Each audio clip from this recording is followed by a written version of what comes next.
বাংলাদেশে বর্তমান বাইতুল মুকাররমের যিনি খতিব, নাম কি? মাওলানা আব্দুল মালিক। আমি গত বছর পর্যন্ত তার নামের শেষে বলতাম হাফেজাহুল্লাহ। গত বছর পর থেকে বলি না। কেন বলি না? কারণ তাকে যখন প্রশ্ন করা হয়েছে আমিন প্রসঙ্গে, ভিডিওটা ভাইরাল হয়েছিল যে কিছু কিছু ব্যক্তিরা মসজিদে আমিন বলে, আমি তার ইলমের কারণে তাকে শ্রদ্ধা করতাম, তাকে ভালোবাসতাম, তার জন্য আমার প্রত্যেক আলোচনাতে আব্দুল মালিকের নাম নিলেই আমি বলতাম হাফেজাহুল্লাহ বলতাম। গত বছর থেকে বলি না, এই জন্য উনি নবীর সুন্নাতকে নিয়ে এমন কটূক্তি করেছে, বলছে সৌদি আরব থেকে কাজ করতে গিয়ে ছেলেরা সব আমিন নিয়ে আসে, আমিনকে চিৎকার মারে। নবীর সুন্নাতের সঙ্গে এটা দুশ্মনী করা হয়েছে না? তো যে নবীর সঙ্গে দুশ্মনী করবে, নবীর সুন্নাতের সঙ্গে দুশ্মনী করবে, তার সঙ্গে আমাদের কোনো সম্পর্ক, ভালোবাসার সম্পর্ক থাকতে পারে না। কেন? আপনাকে ভালোবেসেছিলাম আপনার ইলমের কারণে, কিন্তু আপনি সেই ইলমের সঙ্গে, নবীর হাদিসের সঙ্গে, সুন্নাতের সঙ্গে কটূক্তি করেছেন, যেই জন্য সম্মান করেছি ওই জন্যই এখন আর হাফেজাল্লাহ শব্দটা বলি না। আচ্ছা, আলেম আলেম করছে, দুটো বইয়ের নাম বলে যাই, অনেক ছাত্র বন্ধুরা আছেন। একটা বইয়ের নাম হোসাইনুল হারমাইন। কি নাম বললাম? এটা মাওলানা আহমদ রেজা খান বেরলভী, সুন্নিদের প্রতিষ্ঠাতা।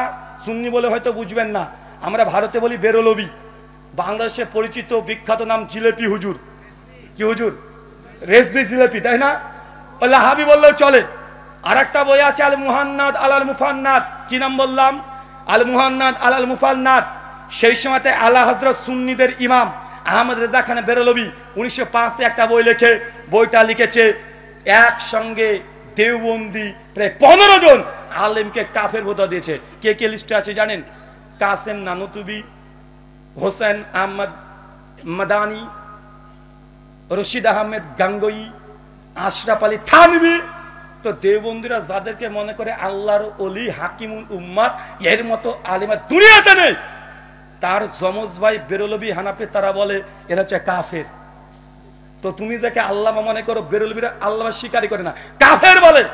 আবার বেরলভীরা যাকে আল্লাহর ওলি মনে করে, আহমদ রেজা খান বেরলভীকে, আহমেদ ইয়ার খান নাইমিকে, দেওবন্দিরা আবার তাদের আল মুহান্নাদ আলাল মুফান্নাদে বলেছে বেরলভীরা হচ্ছে শয়তানের জামাত, মানে শয়তানের দল।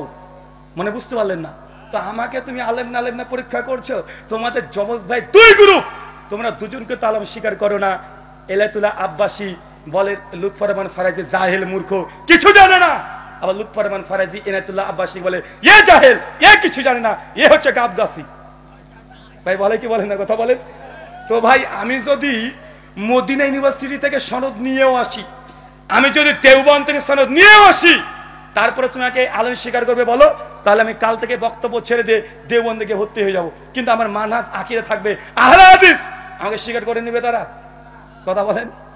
আমি দেওবন্দ থেকে 10 বছর পড়বো দরকার হয়, যদি তোমার সার্টিফিকেটের প্রয়োজন হয়, যদি আমাকে একাডেমিক্যালি পড়া যদি তোমার জন্য যোগ্য মনে হয়, তাহলে আমাদের এই যে মুকাররম বিন মুহসিন হাফেজাহুল্লাহ আল মাদানী তিনি আছেন, তার কথা হলো মেনে নাও। তিনি তো বলছেন শহরের বেদাত করছে কেন? তাহলে উনি তো আলেম, আলেম না? কথা বলেন। শেখ মতিউর রহমান মাদানী হাফেজাহুল্লাহ তাওহীদ শিরকের বিরুদ্ধে এত কথা বলেছেন, অনেক কথা বলেছেন। তিনি তো হানাফি মাদ্রাসায় পড়েছেন, তিনি তো আবার মদিনাতে দীর্ঘদিন ধরে পড়ছেন, দাস দিচ্ছেন। আমি আলেম না, তিনি তো আলেম, তার কথাগুলো মেনে নাও। মানবা না কেন? কারণ তোমার বাপের বিরুদ্ধে যায়, তাই তোমার বাবার বিরুদ্ধে চলে যায়। মানে তোমার ফিরকার ও যদি জাহেল হয়, ও পরে কাল অনেক বড় আল্লামা, আর বিরোধী দল ওদের দলে যদি আল্লামা থাকে, তোমার বিরুদ্ধে গেলে তুই তাকে জাহেল বলতে দাও, তা আমার ডিগ্রি আর থাক আর না থাক যাই আসে না। কথা বোঝেননি মনে হয়?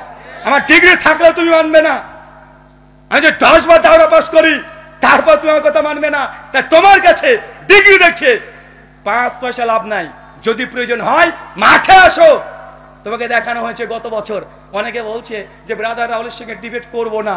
কেন করব না? তো ওই যে জেনারেল শিক্ষিত